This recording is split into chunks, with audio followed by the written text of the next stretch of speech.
Welcome, AidTech. Well done. Next up is AidTech. 3 minutes on the clock. Good afternoon, San Francisco. Delighted to be here representing London, United Kingdom via Dublin, Ireland. Let me tell you something shocking. In the world today, there are 2.4 billion people living without a legal identity. And what this means is that they're legally, socially, and financially excluded from services that you and I take for granted. And I'm going to show you how we're solving it right now. My name is Niall Dennehy. I'm the COO and the co-founder of AidTech. So let me show you something truly groundbreaking. Here you see Gabrielle Pictet from the Red Cross in Geneva. Gabrielle is creating and issuing digital identities on our platform. And in a groundbreaking, world-first project, these same digital identities were issued to Syrian refugees from the Akkar refugee camp in Lebanon. And this enabled them to obtain goods and products from a shop in a completely transparent manner. Groundbreaking. The world's very first delivery of humanitarian aid using blockchain technology. Most people talk about blockchain, how it can be, how it's theoretical. We put it into practice. Our digital identity is available either on a plastic card or a mobile phone. We marry money with identity, and we bring identity to the unidentified.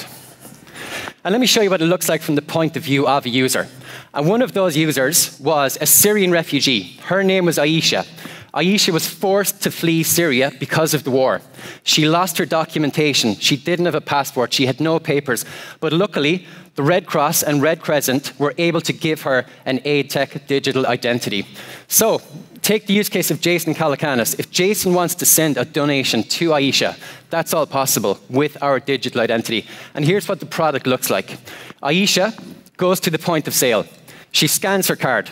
Up pops information about who she is, what she is entitled to. So if Jason made a donation of rice, she selects the rice payment option. She enters the amount of rice that she wishes to purchase. She selects the option to confirm, and a permanent, real-time, immutable record of that transaction is stored on the blockchain. This has never been done before. With our solution, you can not only tell what your donation was used for, but also where it was spent, by whom, and the amount. So Jason can get an alert to his phone to tell him exactly where his donation went to. So what this means is for Jason, for the Red Cross, and for the recipient, Aisha, there is a completely transparent flow of information from start to finish. Never been done before, absolutely groundbreaking. It is tremendous, as Donald Trump would say. So our solution, what we do is, we are a for-profit. We make money by charging $1 per user per month per digital identity. The governments, the NGOs, are our paying customer. We give this away for free to the NGOs because we want to help them. And we take a transaction fee from additional services like remittances. I'm going to tell you about a global project we're doing shortly. Okay, give him 1 more minute. Go ahead. And it's not only we think it's important. The United Nations, as part of their Sustainable Development Goals, have set a target, 16.9, that by 2030, everybody in the world should have a legal identity. And we are making this a reality with the United Nations Development Programme and the International Federation of the Red Cross. And here you see our team rolling out a groundbreaking project with the United Nations in Serbia. And we're bringing remittances to 31 countries, and we're bringing down the cost by 600%. If you want to know more, come talk to me today. Thank you. Okay, let's put 3 minutes on the clock for Q&A.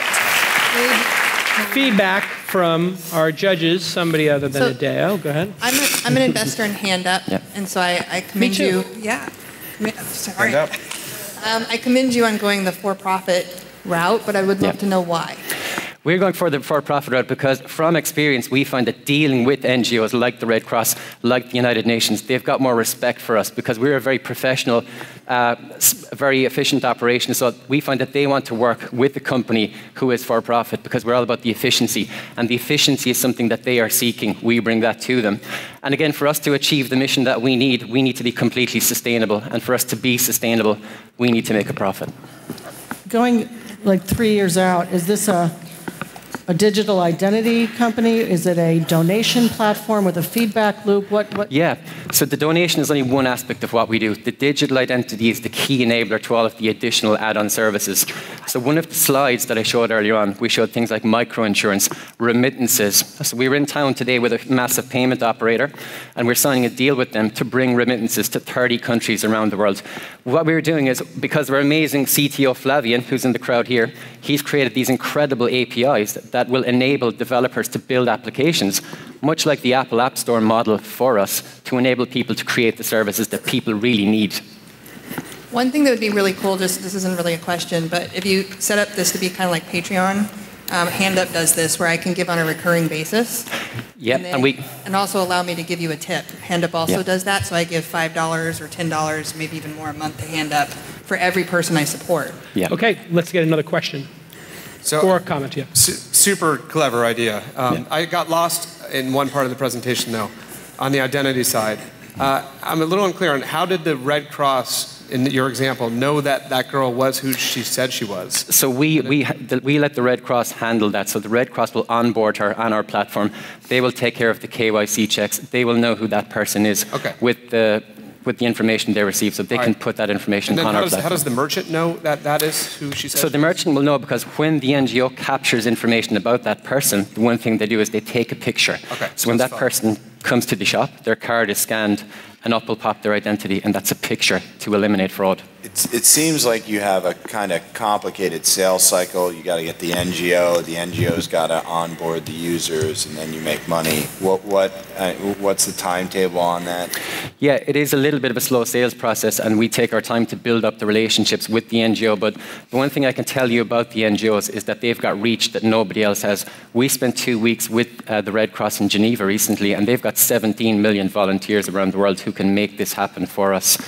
But you are right, it's a slower sales process, but we give people the ability to self-provision on our platform so we can ramp up the amount of people we get, and then we leave it to the NGO to verify that they are who they say that we are, so we can get the scale that we need.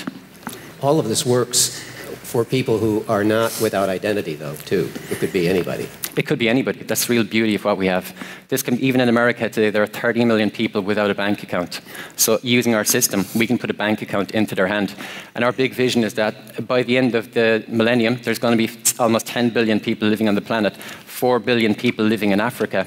And if we can get our card, which we believe we can with the partners we have, into their hands, we allow them to build up a credit profile, a credit history, and we bring identity to the unidentified, but also it can be used for many other things. Let's hear it for AidTech.